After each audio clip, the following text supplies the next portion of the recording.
Okay, thank you very much. Mohammed, go ahead.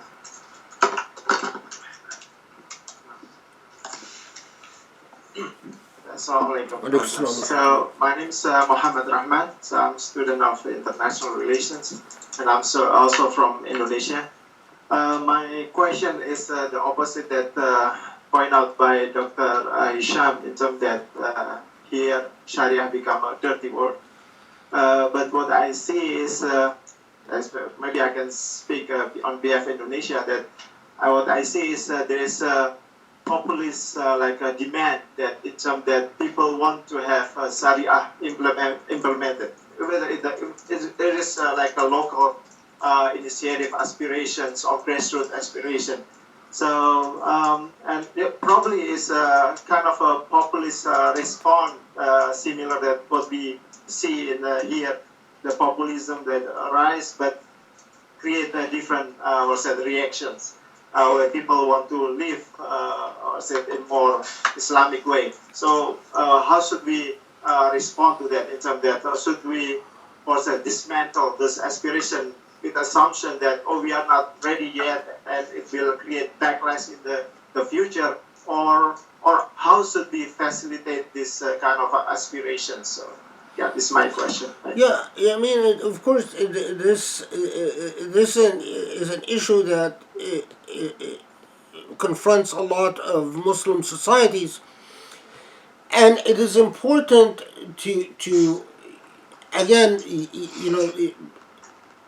focusing on the epistemology of meaning and epistemology of epistemological frameworks is very critical, because it is important to bear in mind that quite often at a sociological level, the impulse for the implementation of Sharia is driven by a longing for identity.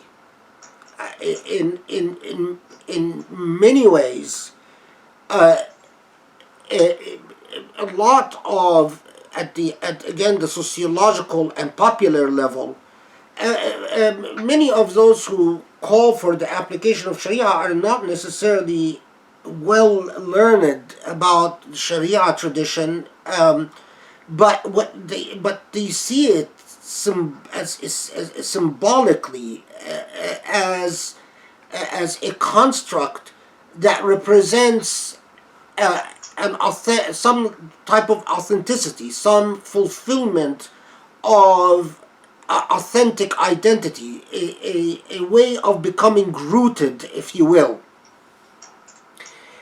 And quite often the desire for rootedness and identity is because modern Muslim societies have unfortunately often had to confront with a very different type of momentum, a coercive, despotic momentum that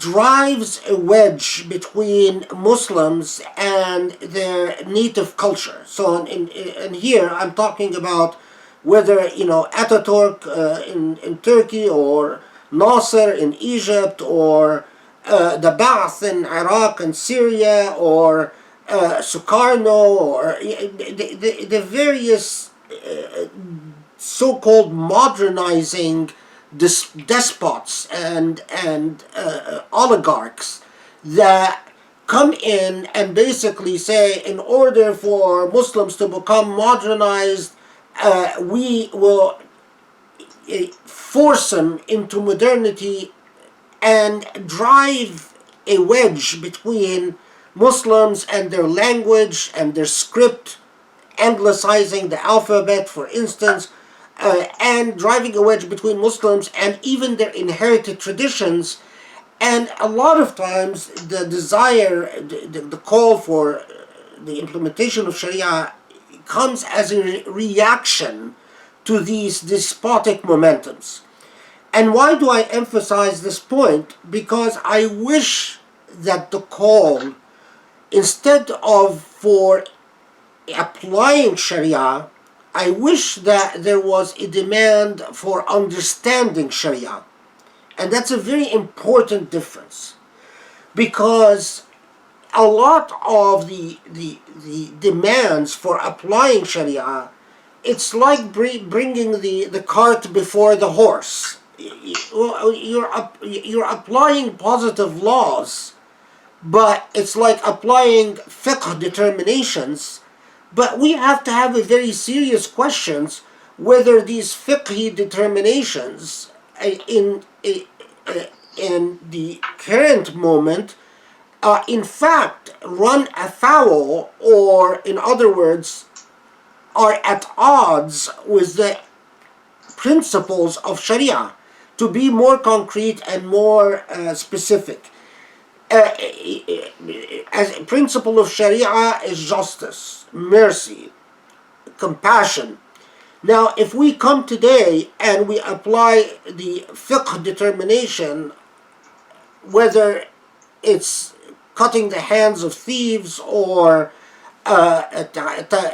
some of the rules of siyasa shar'iyya and ta'zir for other crimes, or floggings as takes place in Saudi Arabia, we have to have a very serious discussion first whether within the current epistemological moment, whether in fact these rules violate Sharia rather than bolster Sharia. And in my view, and I'm very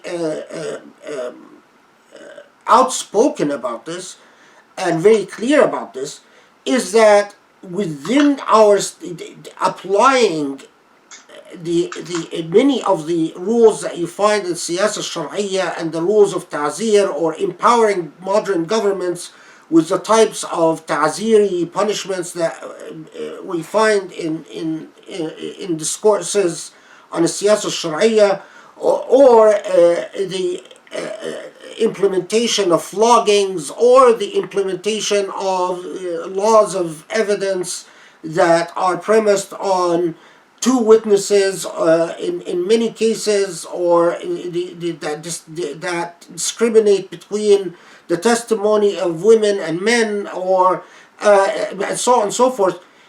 In the present moment, they're unreasonable determinations.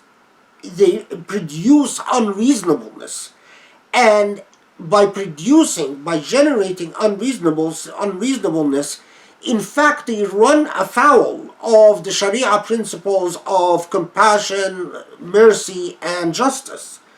And so I wish that our reaction to alienation in the modern age would be the reaction of demand for studying Sharia and understanding Sharia and studying our tradition and understanding our tradition, rather than simple implementation. Because simple implementation leads ultimately to exactly the process that I was describing in my talk, which I called a praxis.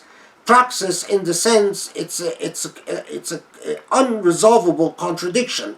It leads to apologetics and coercion, and in order to resolve the social delegitimation of the system.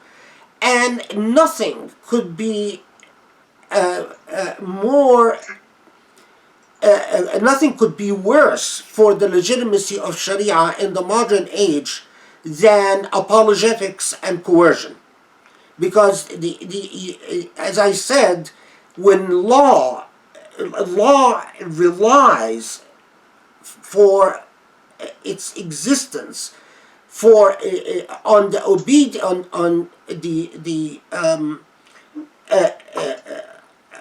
on people obeying the law, most people, most of the time, voluntarily. And when the law finds itself producing social unreasonableness and therefore having to rely on apologetics and coerciveness, the law itself, it's delegitimated. And that is what, by calling for understanding, I seek to avoid. I wish our response to those movements that call for the application of Sharia, instead of being suppression and political oppression, by throwing people into prison, as happens right now in Egypt and so many other Muslim countries, which exacerbates the problem. Which exacerbates the problem and ultimately undermines any possibility for Islamic ethics or rububiyyah or godliness or anything at all. It's just simple evil.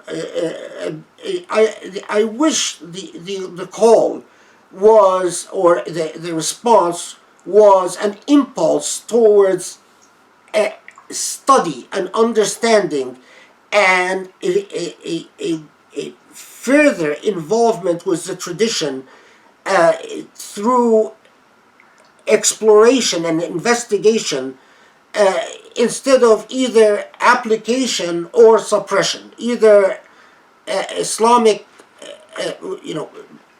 quote unquote, movements are oppressed and suppressed and thrown in prisons, or it's simply a matter of application of a bunch of laws. But most of those who are applying the laws have no sense of the epistemological moment that produced these laws and what these laws were supposed to be about and what they were supposed to accomplish, and it's all lost to them. And that just results in further social trauma. And that is also what must be avoided. Thank you very much. Professor Abou Fadl, how are you doing? Are we okay No, to take maybe a couple more questions? Yeah, I'm fine with you. Go ahead. Thank you. Okay, thank you so much. Sirhan, and then Jibril, right? And Muniza.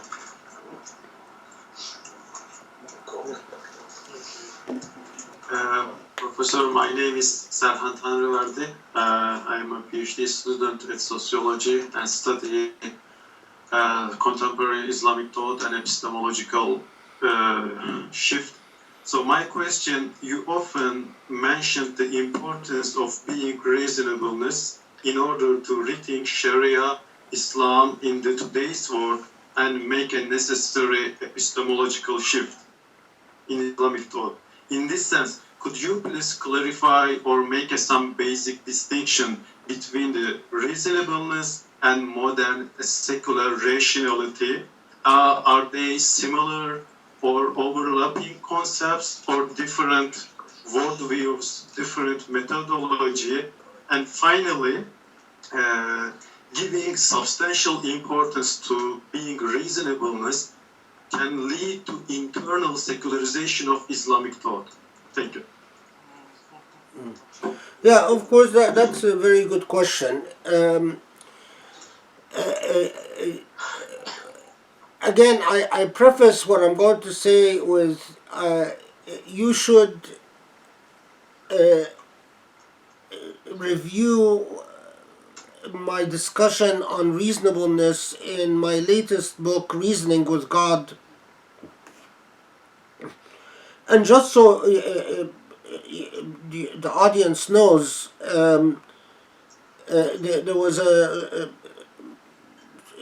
scholar who sent me a note and saying, isn't saying reasoning with God was rather, isn't that impolite? And I said, how do you understand reasoning with God? He said, well, it means like you're arguing with God. I said, subhanallah, I understand, and if you actually looked at the book, reasoning with God means that you either have a choice. You either use your reason without God, or you use your reason with God, as opposed to without. And as the book explains, my epistemic position is that that humanity, not just Muslims, but humanity has lost a great deal when it has attempted to use reason, especially in sociological and political contexts, by excluding God from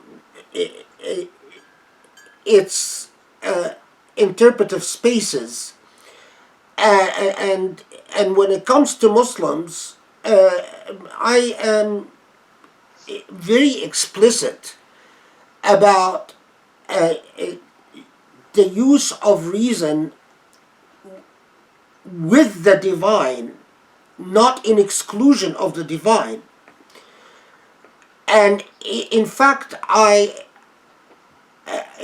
one of my major critiques against secularism as a philosophical outlook, I am not sociologically what is described as secularism is and anthropologically is far more difficult to put a hand on, or to even quantify, or leave alone describe qualitatively. But the secularism as a philosophical outlook, in my view, leads to a it's as if stealing the human soil of its richness, of its anchoring in divinity. And my notion of the pursuit of godliness, or rububiyyah,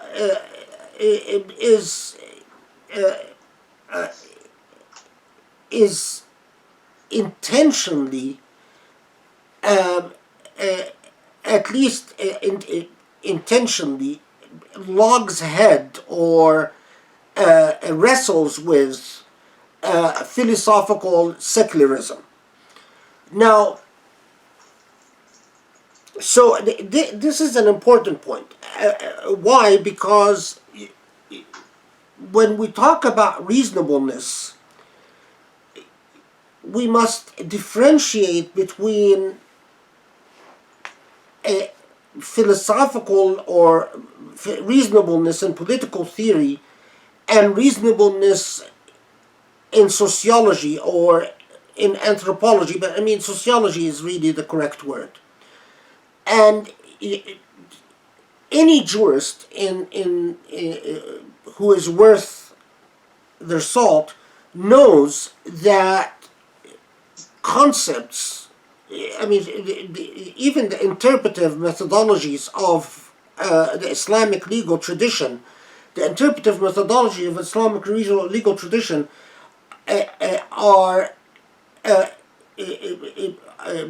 have developed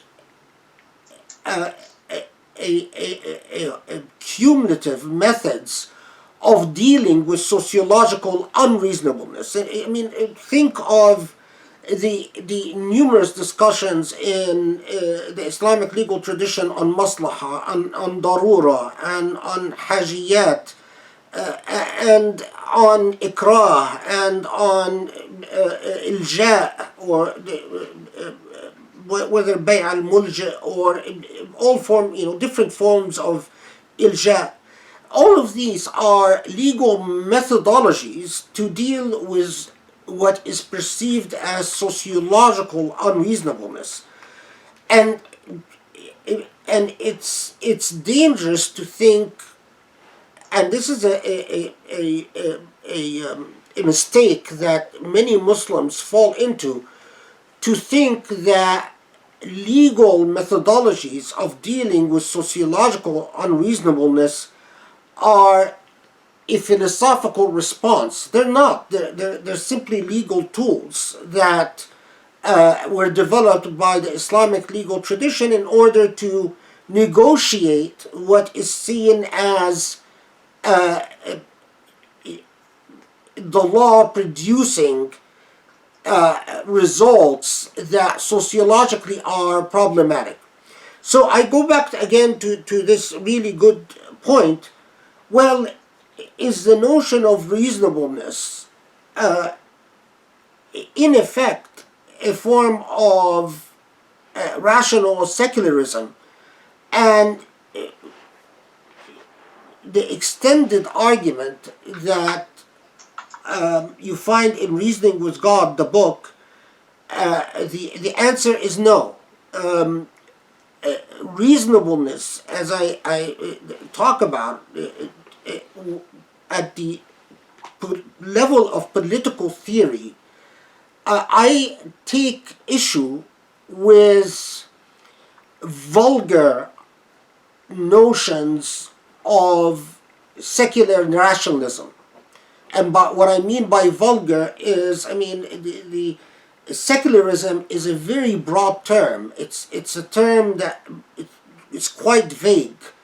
And there are vulgar articulations of what secularism means, and then there are more refined attempts to define secularism. And so there's a whole broad range of narratives, and we must be careful when we talk about secularism what type of self-described secular narrative we are dealing with, because a lot of self-described secularism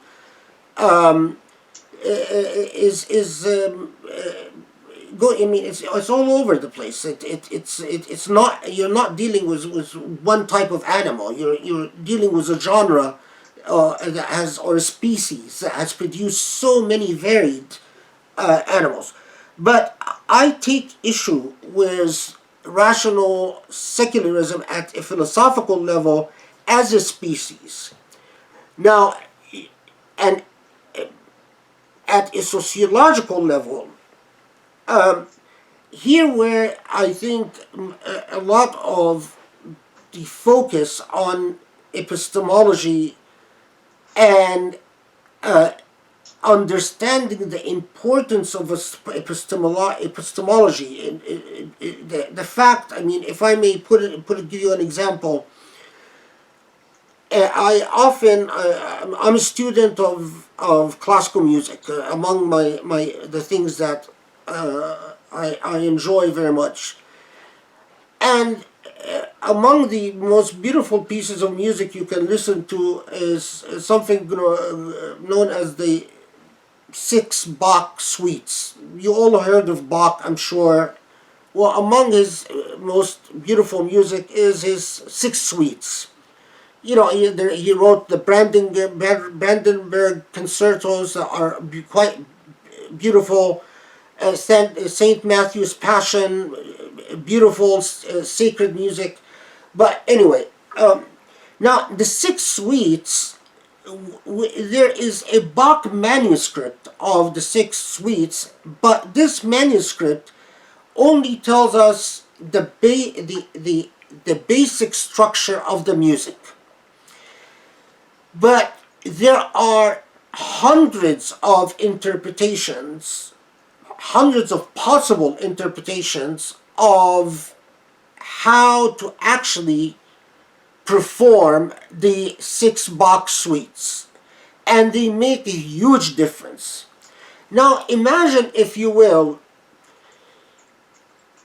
it would be ridiculous to try to insist on authenticity and impose it on the modern consciousness, because it wouldn't work. In order to be truly authentic, you would have to go back and reproduce the music on instrument pieces within instruments that existed at the time that Bach wrote, perform in an area with the acoustics of the time that Bach wrote his music. In other words, without any of the modern acoustical technology, without electricity on candle light, and without heating, and instruments, by the way, get affected by cold and get affected by heat, and string instruments get very affected by cold and heat and so on, and then perform it that way and say that's the only way to perform the Bach suites. Would that be reasonable or would it be unreasonable to expect the modern listener to think that that's how Bach should be engaged? Well, not surprisingly, the vast majority of musicians have said that that's unreasonable. That to perform Bach in that way would be a corruption of Bach. And in fact, to be true to Bach, to honor Bach, he must be performed in the variety of interpretations that we find from Pablo Casal to Kramer to Joshua Heifetz, all the remarkable. Well, Joshua didn't actually do the suites because it's a cello, not violin. Anyway, for just my music obsessed mind. Put aside this point. So it's not, Joshua Heifetz is a violinist, and of course he wouldn't do the concerto suites. Anyway, so my point is that sociological reasonableness is an accounting for modern consciousness and modern sensibilities. Is not just imperative, but in fact, to say that one is engaging Shari'ah, in other words, aiming to achieve godliness, aiming to achieve justice, aiming to achieve mercy, aiming to achieve compassion, aiming to achieve equity, aiming to achieve anything that God called for, aiming to achieve ihsan, or adl, or rahma, or anything, without a full accounting of the imperatives of human consciousness, including human psychology, in the present moment, and there isn't one single human consciousness, but the various cultural and the various manifestations of human consciousness in various cultural paradigms and sociological realities would be fundamentally at odds with our stated aim of rububiyyah. And it's a theological point, if you will. So while at the philosophical level, at the level of political theory, I take issue with secular philosophies that aim to eject God from our lived spaces. But immediately, there will be someone who will say, well, wait a minute, not all secularism aims to reject God or eject God of our lived spaces, and that would be exactly my point. We have to be clear about what type of secularism we're talking about, because there's so many different articulations. So at least philosophically takes issue with any paradigm that tries to eject God from our lived spaces.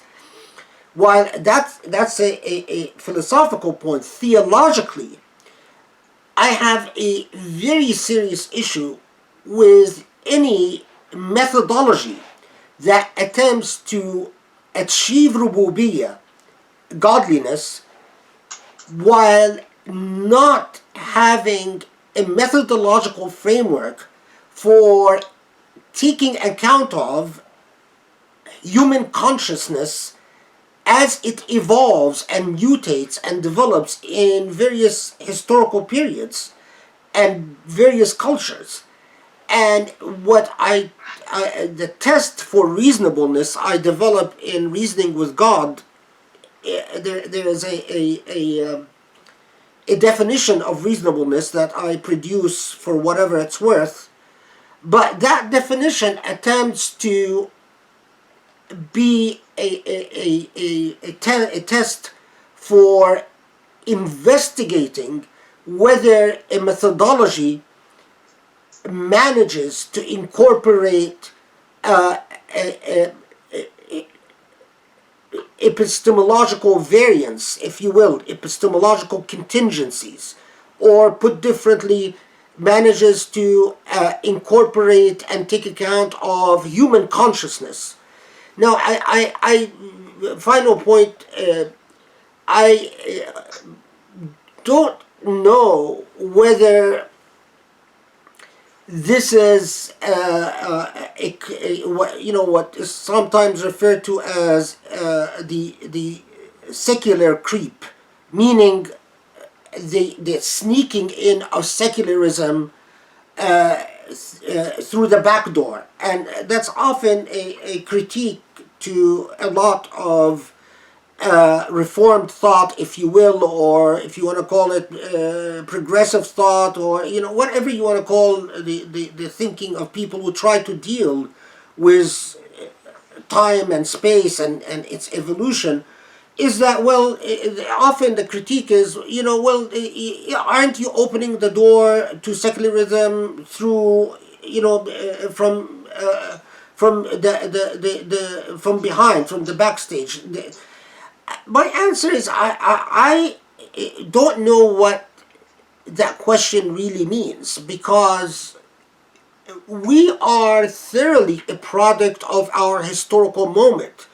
I mean, even the person who produces that criticism, do any of us really know what it would have meant to have the consciousness of someone at the time of the Sahaba, or at the time of the Tabi'een, or at the time of Muhammad ﷺ, or can any of us really know what the consciousness of a time without electricity, without technology, at a time where you are raised with the idea of al-ghaybiyat, or the paranormal, or the supranormal, as a lived part of life? What does it really mean to grow up in a society without commercials, without musalsals, series, without movies, without radio, without, doesn't any of us really know what that means? And the most that can be expected of us as human beings is to affirmatively struggle in an internal jihad to bring in Allah, to bring in God through every lived space that we can, without traumatizing society. And that's for me, the true measure of a truly Muslim theologian. Is a Muslim theologian would not bear traumatizing society, would not bear falsehood, i.e. lies, convincing yourself that people are happy when they're miserable, or convincing yourself that people are supportive when they're opposed, because that's lies, that's kadhib. And a Muslim theologian would not accept kadhib.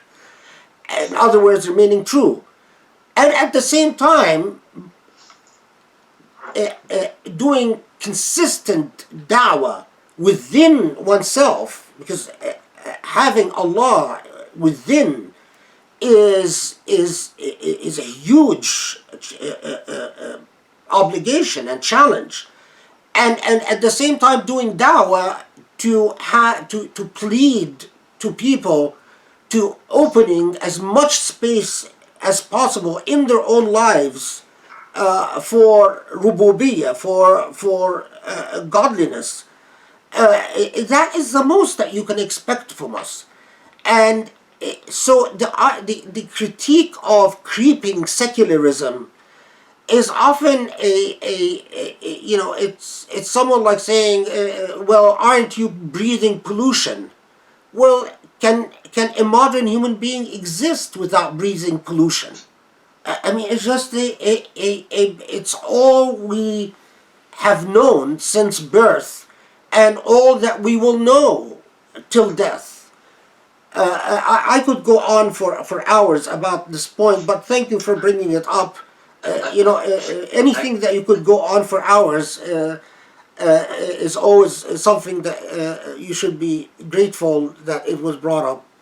But I'll stop here with that question for now. Thank you very much, Professor. Now, we do have a couple of more questions, but at the same time, I want to be cognizant of your own. Yeah, and let's take the two more, and then let's stop, inshallah. Okay. So then let's do that. We have Muniza and Jibril, and we can take them both at the same time if you're okay, and then you can give a sort of answer to both of them at the same time. So why don't Inshallah. you do that? Muniza, go ahead. Assalamu alaikum. Oh, right. It's disorienting. Yeah. Okay. Are you able to hear me? Yes, I can hear you. Assalamu alaikum. I wanted to ask about the comment you made earlier about Islamophobia actually being rooted in racial anxieties and ethnocentrism. And while, of course, I understand the political stakes of saying this, you mentioned these sort of ceaseless efforts to prove that Islam is really peaceful, or show it the real Islam to Islamophobes, and how that's sort of futile. But I wonder what is lost when race becomes our only analytic. Does it require us to neglect narratives like fundamentalism, which do sort of wash out distinctions between ethnicity, race, nationality? Some people describe this using the phrase religionization of race, as opposed to the racialization of religion, and sort of rejecting this move from Islamophobia to the phrase anti-Muslim racism. So I just wonder how you would respond to that. Thank you. All right, and Jibril.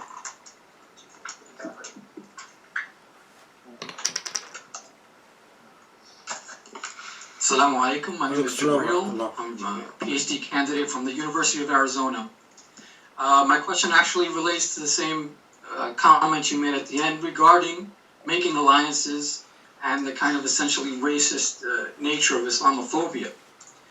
I have some personal anecdotes I can share in my question, and it has to do with the fact, well, throughout the last few days we've talked about attempts at economic reform in the Muslim world using Islamic banking, how these attempts at reform have been stunted through the global banking system. We've talked about political reforms and them being stunted. A good example of this would be the massacre at Rabia. We've talked about Islamophobia.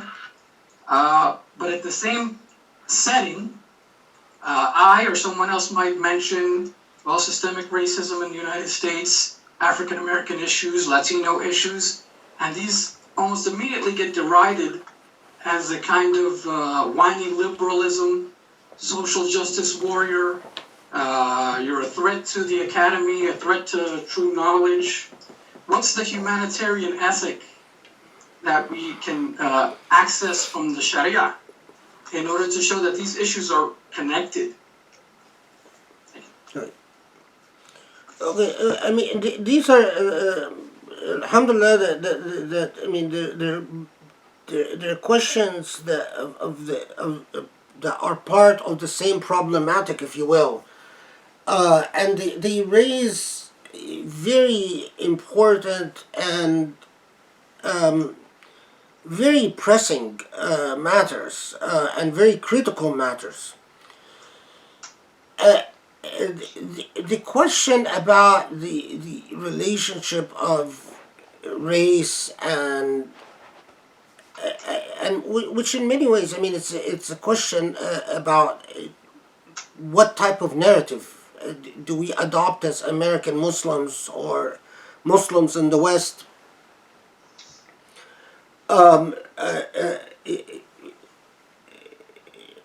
has so many facets, but they're all quite fascinating. Okay, so first, when I say that Islamophobes are essentially racists, in other words, they suffer prejudice, and that Islamophobia is not a truth problem, but it's a hate problem. For me, this is what I believe to be a result of my sociological observations.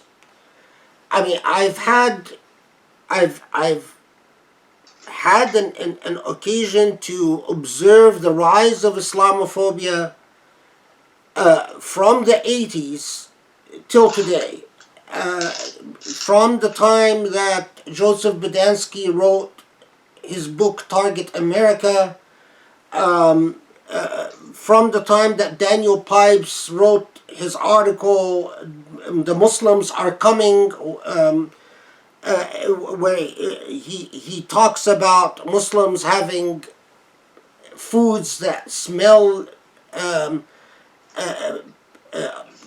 weird, and that Muslims have different standards of hygiene, to the present moment when Islamophobia has had political backers literally pouring millions of dollars into it.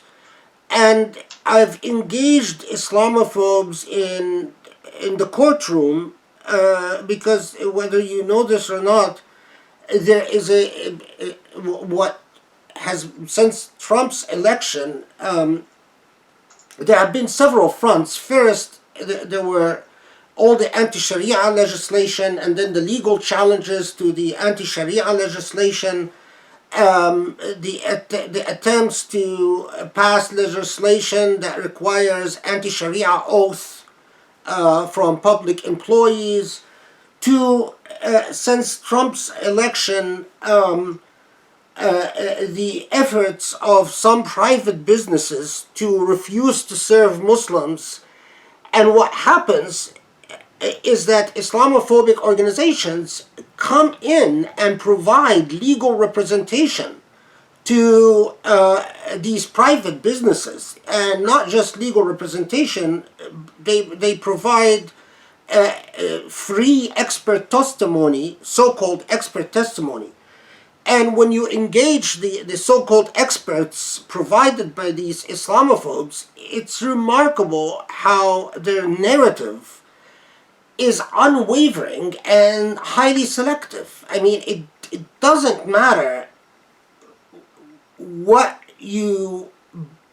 examples you bring up, their narrative is non-negotiable and unwavering, and it's as fundamentalist as you can be. I mean, their narratives about Islam are essentialistic and fundamentalistic in nature, and unwavering and unnegotiable, and highly selective. Now, so when I make the sociological observation that they are fundamentally racist and prejudiced, it's what I think in many ways is that, Allahu A'lam, of course, but what the ailment is in their hearts, that they're motivated, a lot of them are fanatic supporters of Israel, and they think that the way to support Israel is to launch a war against Islam, that Islam is inherently a danger to Israel. That's a whole big class of them. a big class tend to have very fanatic Christian theologies, but at the same time, these Christian theologies, like the KKK and like the pro-slavery Christian movement before and during the Civil War, and like the supporters of the Chinese exclusion laws in the United States, and like the various supporters of anti-Italian laws in the United States, and like the supporters of the so-called White Slavery Act in the United States, their narratives are darkly similar. And what is remarkable is that their narratives, if you compare their narratives to a lot of anti-Semitic narratives in Europe, you'll find remarkable similarities. I mean, what a lot of people do not know is that in the same way that in the 18th century and 19th century and up to the 20th century, but in the same way that the anti-Semitic narratives would pick on aspects of Jewish law or rabbinic law, take them out of context, and claim that, you know, that is proof that all Jews are out to get us and they're evil, and you know, the Islamophobic movement does precisely the same thing, taking just certain laws out of, or certain legal narratives, out of any context, out of any epistemological framework, out of any interpretive framework, and insisting that this is a characterization, this characterizes the hidden beliefs of Muslims, and that Muslims will very much like the racist movements and nativist movements that we've seen in Europe through history and seen in the United States.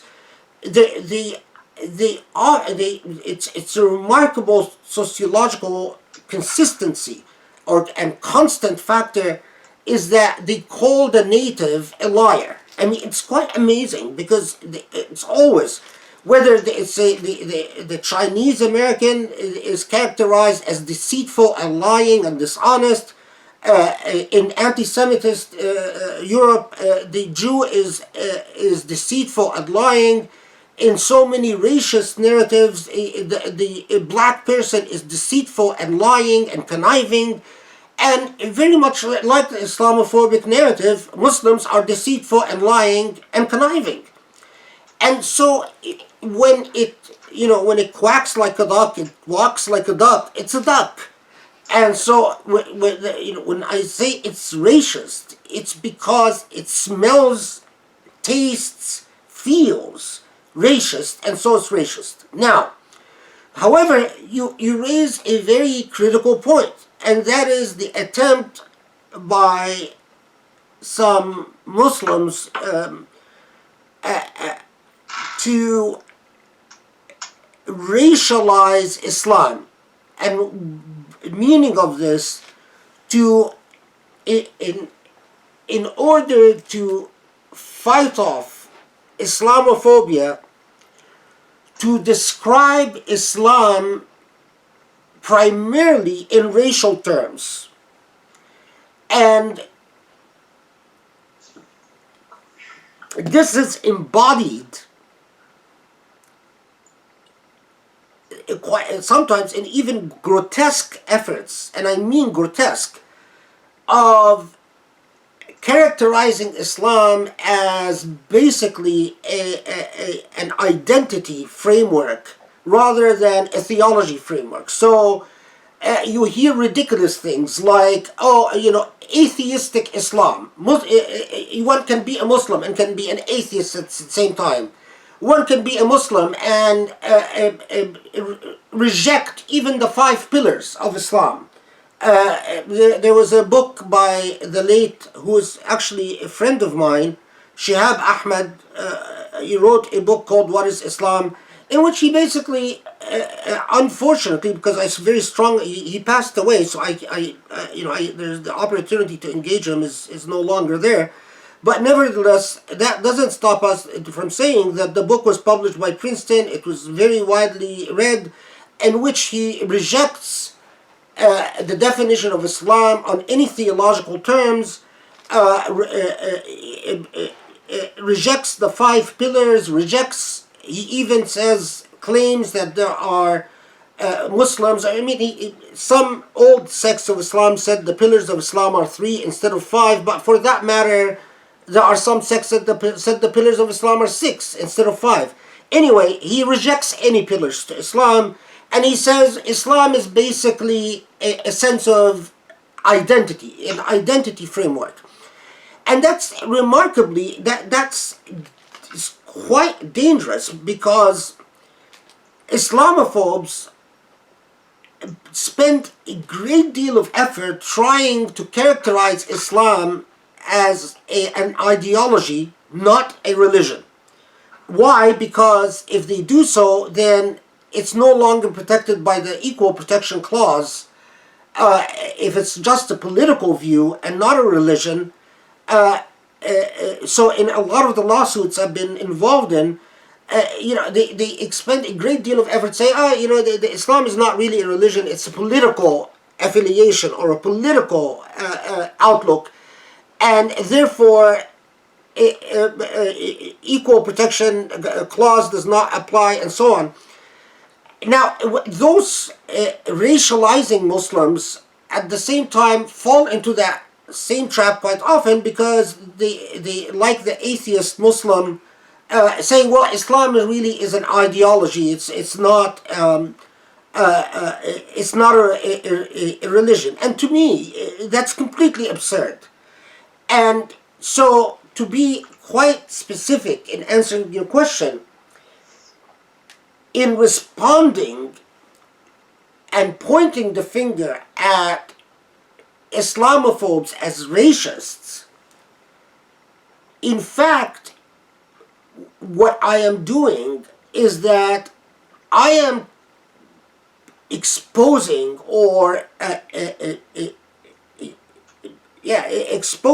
uncovering the fact, exposing the fact that they refuse to listen to anything theological or anything substantive I have to say, or anything that is as nuanced as interpretive tradition, and that they only look to my identity and hate me because of my identity.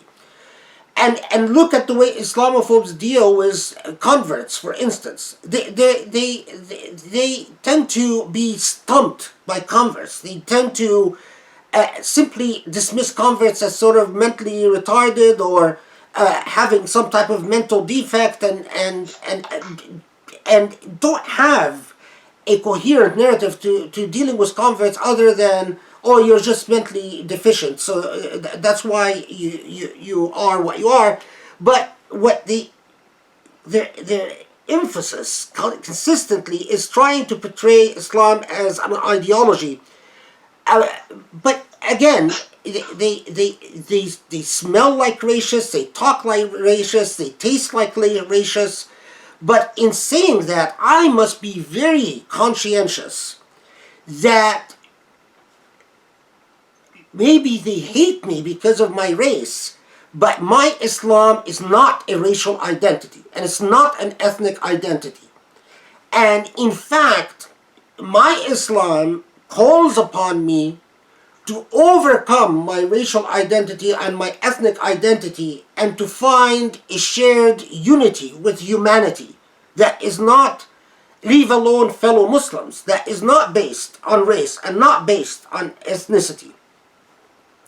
So I completely hear you, and I want Muslims to hear me loud and clear that while Islamophobes are racists and are bigots, we Muslims must be very conscientious of the fact that there are people out there that try to deplete Islam of any theological content and to make Islam just simply an identity, a cultural baggage, to sort of in many ways make it akin to Judaism, as if it's a tribal identity, a tribe rather than a theology. And when I say Judaism, I mean certain Jewish movements, certain secular Jewish movements. There's a very good book that I read recently that argues that Judaism without the core of Jewish law loses its meaning as religion, and that debate, by the way, has a long history in Judaism about whether secular Jews, identity Jews, pose a danger to Judaism as a religion, but in Islam the danger is even greater and more serious, because we don't have a tribal narrative in Islam. In other words, we're not, and Muslims are such diverse ethnicities and such diverse racial backgrounds, and cannot make a plausible claim to being Ashkenazi or Sephardic or any type of claim like that.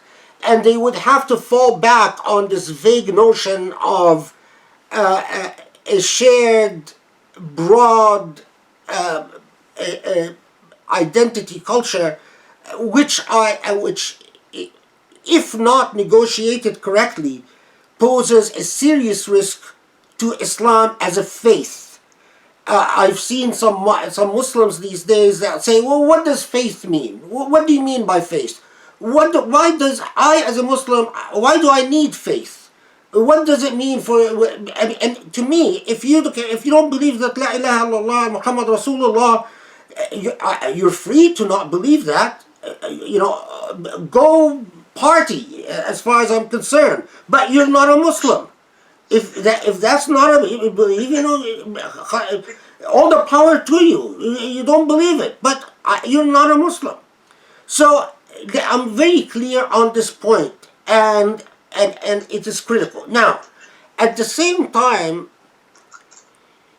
and I want to be heard loud and clear on this, one of the biggest problems of immigrant Muslims, and I'm an immigrant Muslim, and I know from an Egyptian background, and I know as an immigrant Muslim from an Egyptian background that my fellow Egyptians would go out of their way not to be identified as an ethnic or racial minority in any context, not because of their Islam, but because they wanted to associate themselves with the ethnic and racial majority. In other words, they found the law categorizing them as whites, and they celebrated and embraced that fact. And in doing so, I think they commit the error that has been committed by so many colonized people, and that is to sympathize with and associate with and affiliate with the colonizer, the oppressor, rather than the colonized, the oppressed. In other words, to become what has been termed the native informant, to see yourself, to perform whiteness in order to be white. Well, I tell you what, and this is what a lot of the sons and daughters of immigrants start realizing, is that regardless of how much whiteness you perform, you're never going to be white. You're never going to be seen as white. You're never going to be white internally. And you could put on all the makeup you want and drive all the fancy cars you want and all the latest fashions you want. You will never be seen as white. And you will never be treated internally as white.